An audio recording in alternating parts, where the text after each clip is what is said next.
আজকে আমরা একটা আলোচনা করব যে এই শীতকাল আসলেই মানুষের সর্দি কাশি এগুলো বেড়ে যায়। এখন কথা হচ্ছে যে শীত কি এর জন্য দায়ী? এর জন্য কি আমাদের হচ্ছে বেশি বেশি ঠান্ডায় থাকা যাবে না, বেশি বেশি হচ্ছে শীতের পোশাক পরতে হবে, বেশি বেশি পোশাক পরলে তখন আর এই ঠান্ডাগুলো লাগবে না? এটা ভুয়া কথা, একদম জাতা ভুয়া কথা। অ্যান্ড এগুলো একটু এক্সপ্লেন করি, ভিডিও একটু বড় হতে পারে। এক্সপ্লেন হচ্ছে প্রথমত এই যে এই ভাইরাস টাইরাস যত যা আছে ব্যাকটেরিয়া, যেগুলোর কারণে এই সর্দি টর্দি লাগে, বিশেষ করে ভাইরাসের জন্য সর্দি লাগে, এই জিনিসগুলা, এই ভাইরাসগুলা অ্যাক্টিভ হয় বা একটু সহজেই আক্রান্ত করতে পারে এই শীতকালে।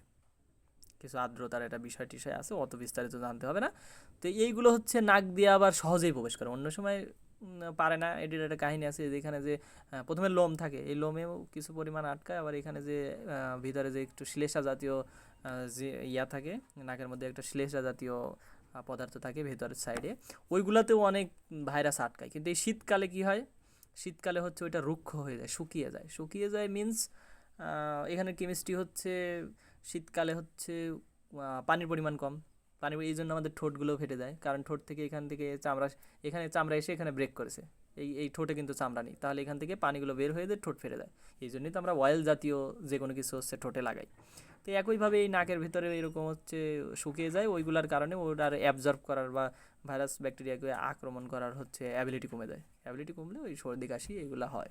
অ্যান্ড এইগুলো থেকে, তাহলে এগুলো থেকে রক্ষা পাওয়ার জন্য কী করা লাগবে, ওগুলা ডাক্তার যারা তারা শুনে নেবেন।